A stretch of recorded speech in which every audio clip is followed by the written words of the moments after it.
All right. Here we go. All right. What's up, guys? Welcome to episode 4 of Bad Friend. Here we have Cori and Katie, two best friends, 12 years. It's been great. Anyways, on today's episode, we're going to be talking about our career journeys. Katie is a licensed clinical social worker. I'm a licensed professional counselor. So we're going to kind of talk about like how we got into those fields, why we got into those fields, how we leave like work at home since it's such a mentally, emotionally taxing job. How we leave work at work, not at home. Oh, how we leave work at home. Work at... Oh, I said it again. How we leave work at work and... Okay, you guys get what I'm saying, so let's just...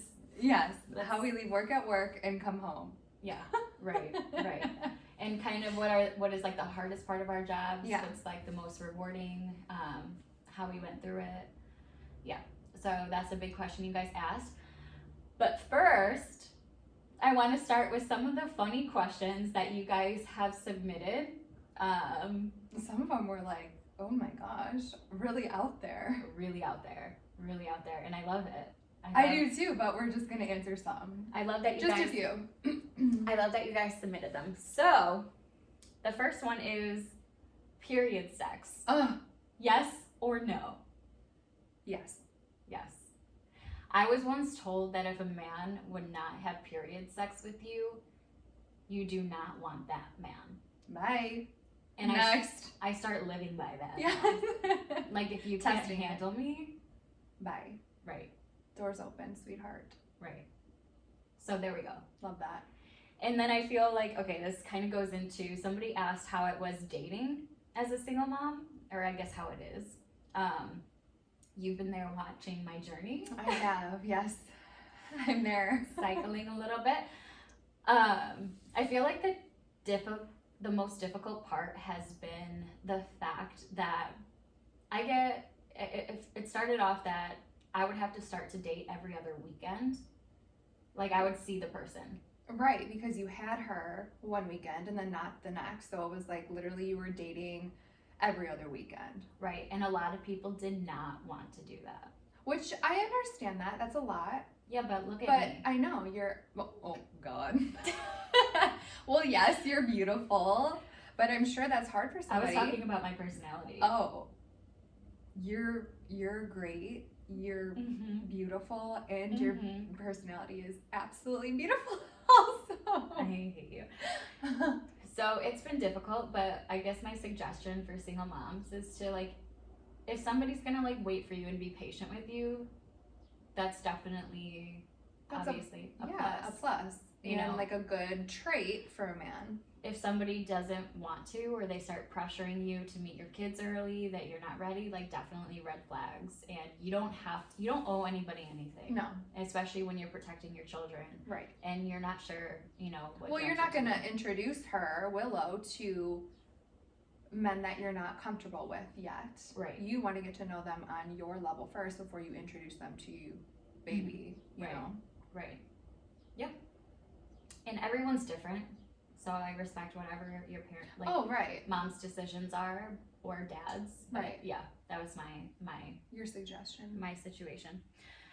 Somebody also asked, how do you get your shit together? I ask myself that every single day. All right. I also ask myself that every single day. Get your shit together. Because none of it is together. No, never is. And I mean, some days it's different. Some days you feel like, yeah, okay. Like we got this. I'm on a good path today. I don't think I've ever met one person that has their shit together. And I feel like there's this, like, especially on social media and like highlight reels, there's this idea that like people have it together, and that they have like everything that they want and they look happy and all of this. And like, that's not reality. Like I truly have not met somebody who has their shit together, and I have met so many influencers and people like that. But you can still be happy and not have your shit together. Right. It's a consistent journey. Like you just have to figure it out day by day. Right. I'm still I'm still on a day-by-day basis. I'm like an hour-by-hour basis at this point. It's okay. Anyways, okay, this is also a funny one. Was Katie at your wedding? So for anyone that's listening, I was married. I got divorced. We were not the closest of friends during your wedding, but your ex-husband is the one who technically invited me. Right. They were friends in high school, so let's Yes. not be weird about that. I introduced you guys. That's true. So he is the one who invited me. Because Katie and I were not on talking terms. Right. If you listen to the first or second episode, I think it was the second. we went on like a 2-year drift because of a huge miscommunication. Long story short. Anyways, I was at the wedding. I watched. So the wedding ceremony was in your parents' backyard. We were all as neighbors, super close. So I watched you walk down the aisle from one of our neighbors' backyard. like 2 yards away. And then I was invited to the reception. So I went to the reception.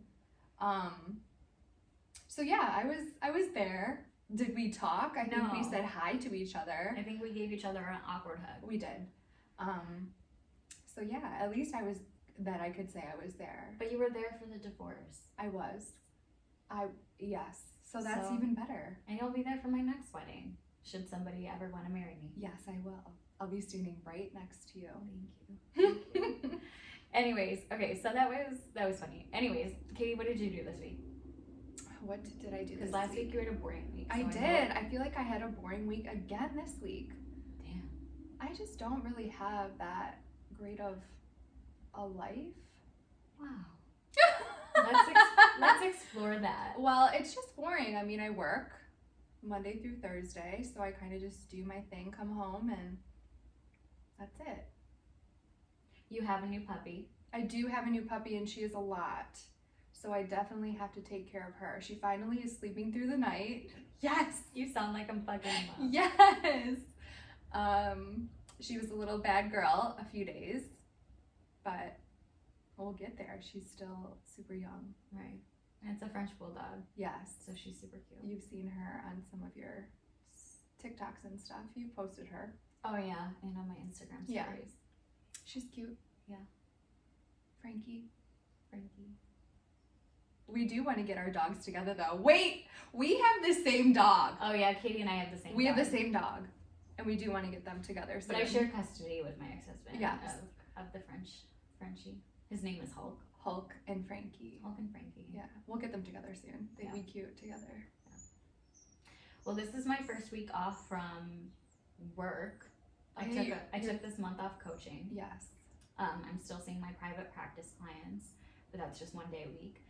And I took the month off to start writing because I signed with a talent agency and they want me to start writing so I can start getting some of my work published. I'm so excited for you. That is so great. I am so excited. I never know where to start, so I've just started like writing, but it's called Mom, Don't Read This, a memoir, I love that.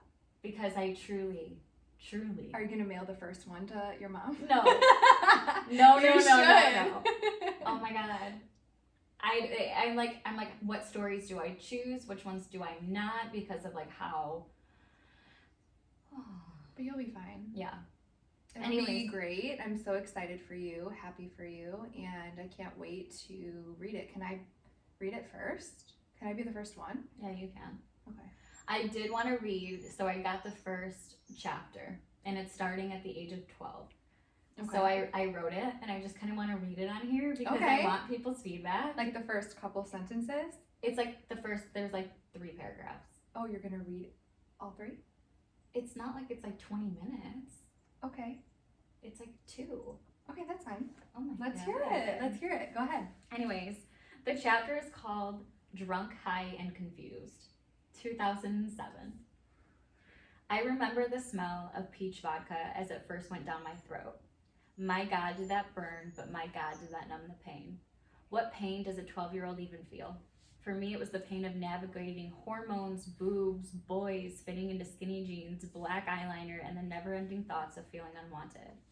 That day, the only thing that wanted me was the vodka. And for the next 15 years, I wanted it back. The greatest relationship of my life was with an inanimate bottle that could never talk back. Talk about tragic. So picture this. I was in my best friend's closet. I'm sorry, you weren't my best friend at the time. Curious and rebellious. Naturally, I suggested we sneak into her dad's alcohol cabinet. I was only 12 years old. When those cabinet doors opened, it was as if the gates of heaven were opening for me. I pictured God reaching out his hand and saying, "Come, sweet child, this is your paradise now." Little did I know it was the devil speaking to me. I had endless options of hard alcohol. Do I choose whiskey, vodka, tequila? No, I thought to myself. Peach vodka it is. So we grabbed the vodka, went upstairs to her closet, and began to drink right out of the bottle. With a buzz in mind, I asked her if she thought her dad had any weed in the house. Did I know what that even was? No. But I knew that I had smelled something that smelled like a skunk before, and I was smart enough to know that it wasn't an animal. We searched her house and eventually found some marijuana and rolling paper. I took another swig of the bottle, grabbed the stash, and headed back to her closet. I think I saw this in a movie once, I told her as I tried to roll the joint. I was very wrong. I loosely packed the joint, air holes galore, and thought I was Bob fucking Marley. With freshly glossed lips, I put the joint to my mouth and lit it with an old match. Long story short, the joint lit on fire, the paper stuck to my lip gloss, burned down to my mouth, and burned my lips. Sad to say, I didn't get high that day, but I did get drunk. At least that was going to make me forget about my first failed attempt at drug use.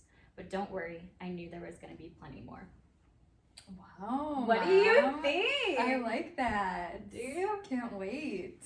Yeah, so that's just kind of, and it's a series of short stories, so you're going to be able to like flip around. It's And each chapter obviously is a different year, different story. situation. Okay. Yeah. I love that. Thanks. Can't wait to read it. I'm When will it come out? Girl, I'm hoping Okay. I'm hoping the No draft. timeline. I'm hoping the draft and everything, I mean, by the end of the year. And then Okay. yeah. I'm not exactly sure. That's okay. No time frame, right? No. Love that. I guess I want to still write it if while I'm still relevant. Like what happens in a few months, or people like Cori Gabrielle sucks and But you're always going to be relevant. thank you. To you? Yes. Okay. Yeah, awesome. Well, I'm glad you like that. People provide me feedback. Yeah, I'm excited. Anyway, all right, so I feel like I always start, but I want you to start this time. Why did you choose your career path? How long did it take you? What was it like? Go. So I feel like in college I kind of went into school not knowing what I wanted to do. I think that was the most struggle that I had, was not knowing what I was going to do. A lot of people came out of high school being like, oh, I'm going to go to this college for this, blah, blah, blah. So I went to a community college, kind of just went through my gen eds, and then just figured, like looked at different like pamphlets. Literally, I looked at different pamphlets in When pamphlets were a thing. When pamphlets were a thing, yes. I was just kind of going through things, not knowing what my interests were. Like I previously was talking about in the other podcast, I had someone very close to me pass away from addiction. So that kind of amped my thought process and kind of what I wanted to do for a living. Is I always said to myself, how could I have helped this person? Right. So I kind of went into that, and then one of the pamphlets was addiction studies. So I started taking classes, and just it popped my interest, learning more about addiction and how it actually is a disease. And Right. so I graduated with my associate's degree in addiction studies, and eventually went on to more of a broad area of just social work and children and families. So got my undergrad in social work, and then I went on for my master's in social work and started interning. I interned at a children's, it was like a teen and an adult addiction rehab. It was an outpatient. So I did that for a year. I interned. I fell in love with it. I just love the feeling of helping people and wanting to see them grow and succeed and kind of just have that happy feeling that Right. they once didn't have. Right. So then I interned at a homeless shelter for my undergrad, which was a crazy experience. So I live in this like bubble that I never knew that other situations like existed, I guess. So when I went into the homeless shelter, you're seeing all of these individuals that literally have nothing. Right. And it was kind of like a shock to me, like, oh my God, like these little babies and their families are living in this homeless shelter. They don't have a home, they don't have money, they don't have basic essentials, food. So it was a real shock to me at first. I want to stop you there because when we weren't even friends, I interned at a homeless shelter. Okay. And oh yes, you did. Right. And which is It's so crazy. I know. We choose the most similar things. I know. Even when we don't try to. And I saw this little girl. She was living in a homeless shelter, and she asked me if she can go to the bathroom. And I was like, yeah, for sure, let's go. Yeah. And she had to stop at the front desk first. And I'm like, what are you doing? And she was like, oh, I have to ask for toilet paper. Broke my heart. I know. Broke my heart. And yeah. Anyway, so it's that those little experiences, like the first couple of days that I interned, I literally went to my mom and I was sobbing because I just wasn't. I didn't know that life, and it was just so sad to me. And I just wanted to help everybody. Like I wanted to take everybody home and be like, let me help you.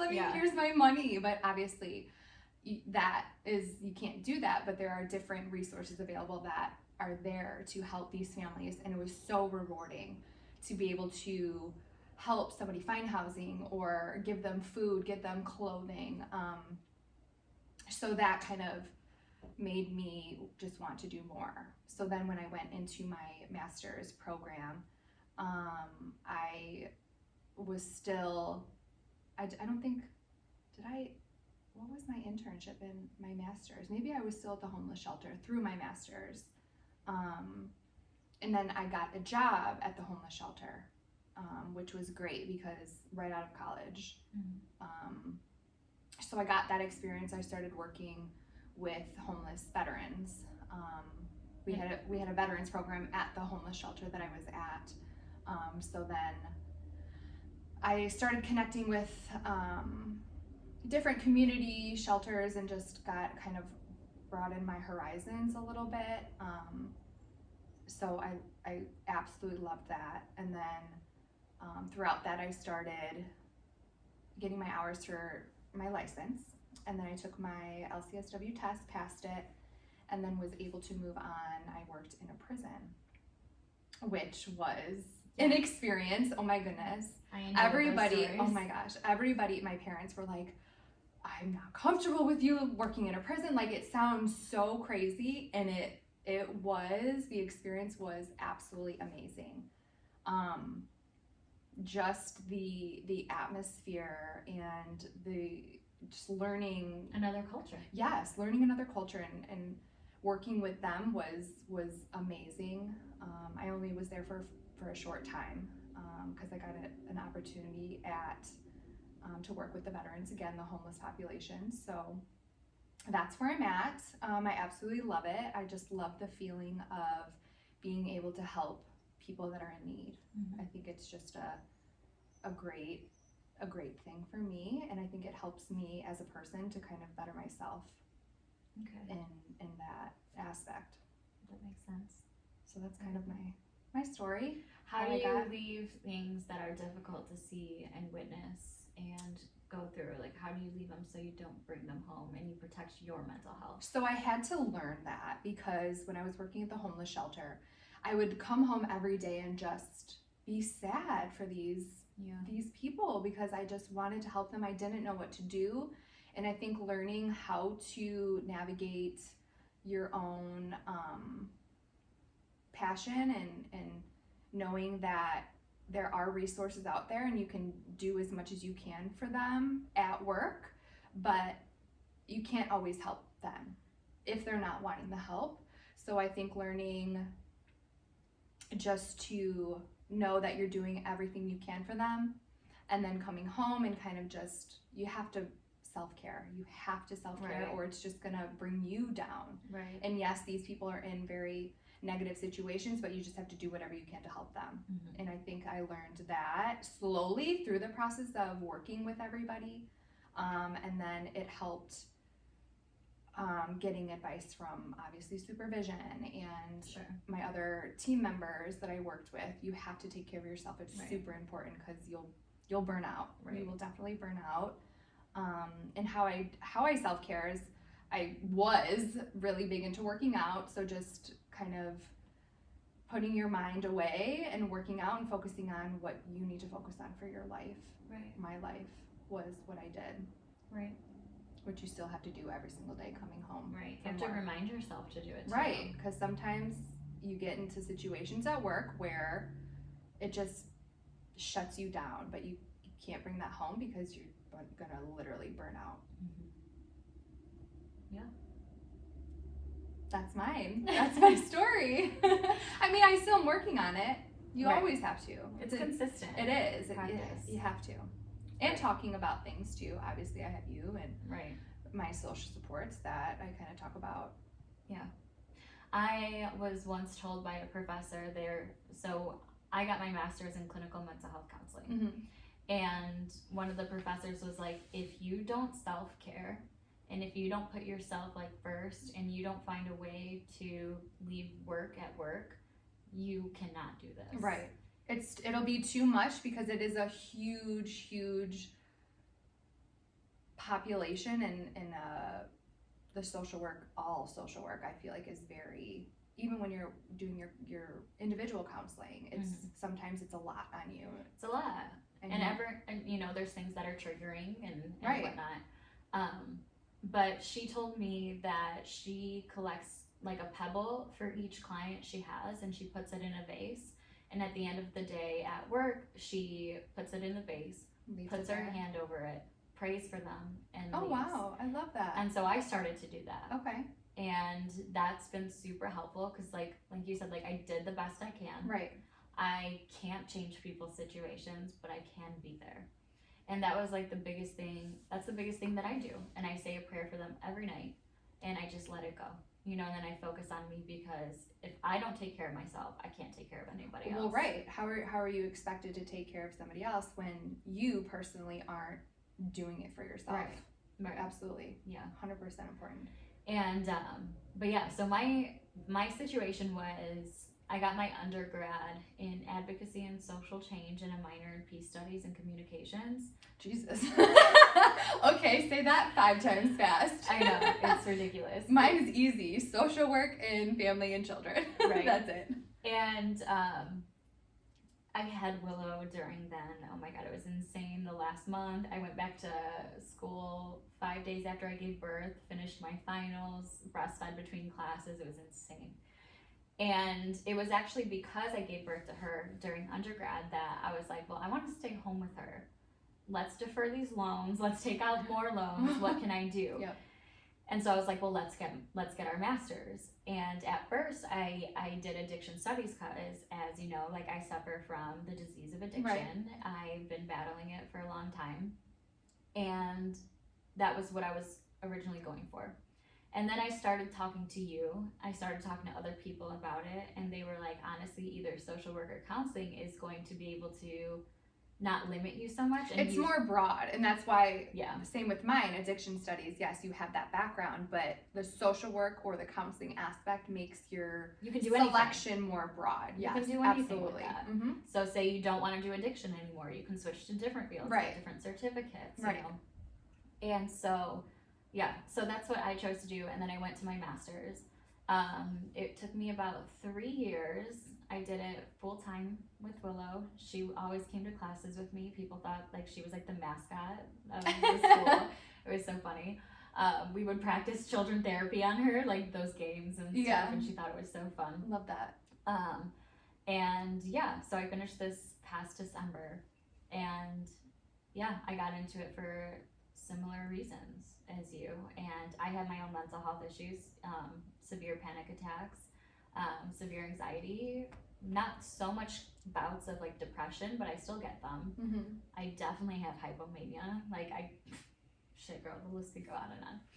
Anyways, so I was like, going through that program opened up so many coping skills that I learned. I was literally just going to ask you that. Did that help you cope with more of your It gave symptoms? me answers. And yes, exactly. I was like, oh my God, that's where it's coming from. But now you're more open and aware, right, to help others dealing with the same right issues that you are dealing with. Yeah, it's been amazing. So people always ask, like, what's the advice that you'd give to anybody going into that field? I'm like, be prepared to open up your own can of worms. Yep. It's difficult and it's hard, but you will find support. You know, you will find the coping skills. Which allowed me to give it back. And I still see a therapist today. We do work consistently.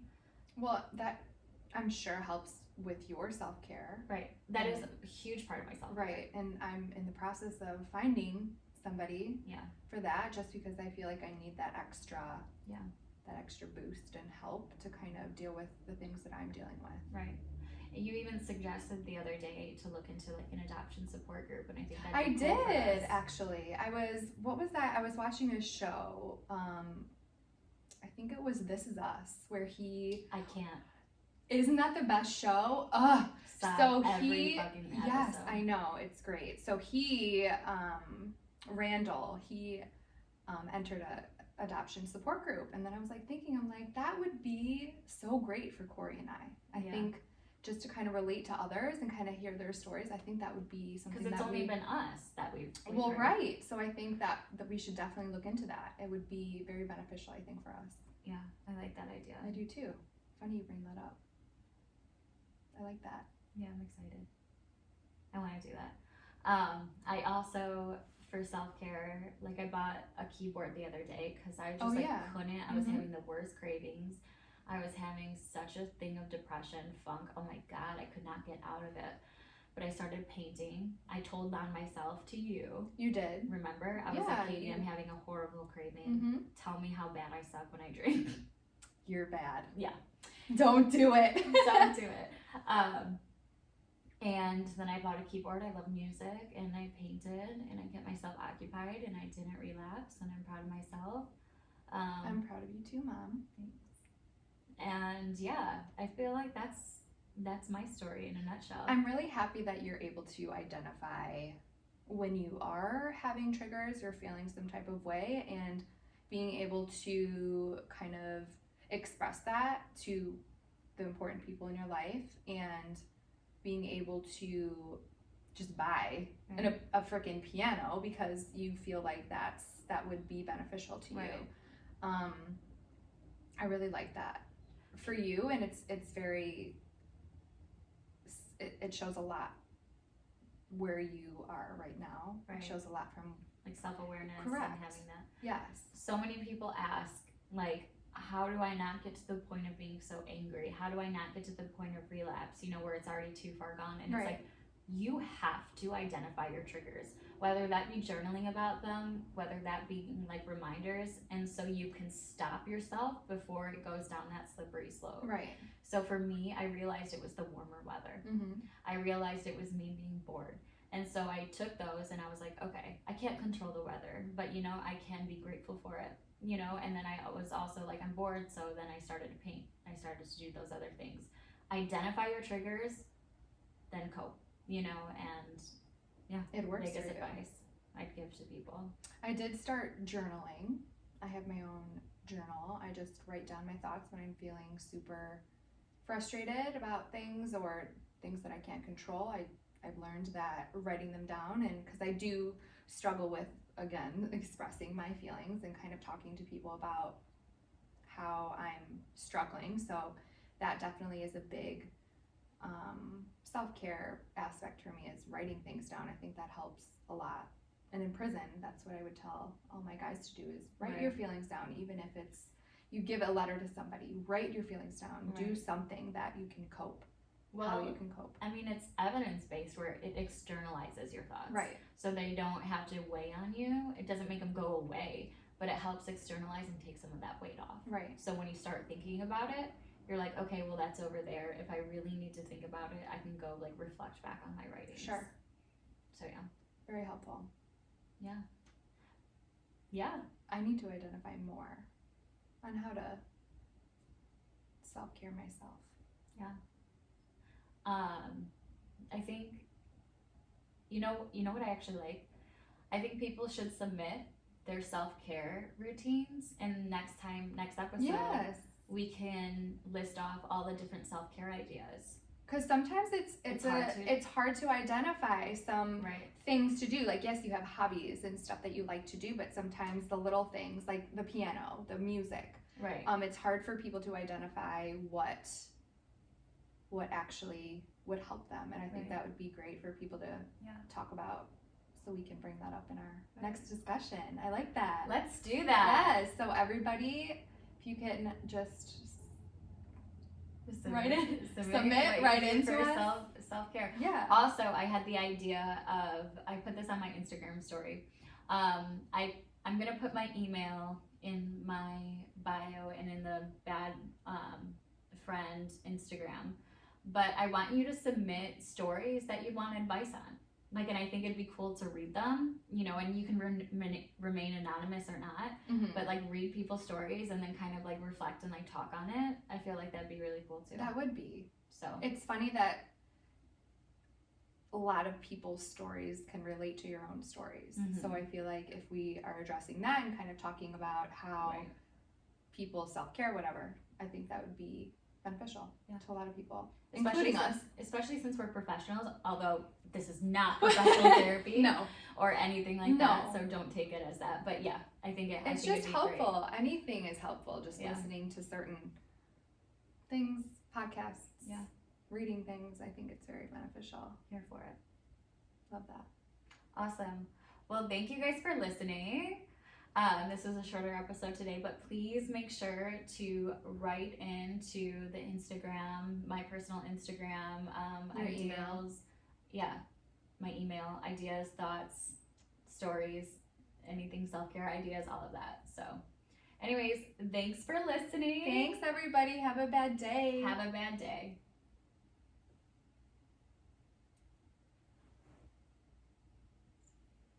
That was good, right? Yeah, that was good. Short and sweet. Short and sweet. What should we call this segment?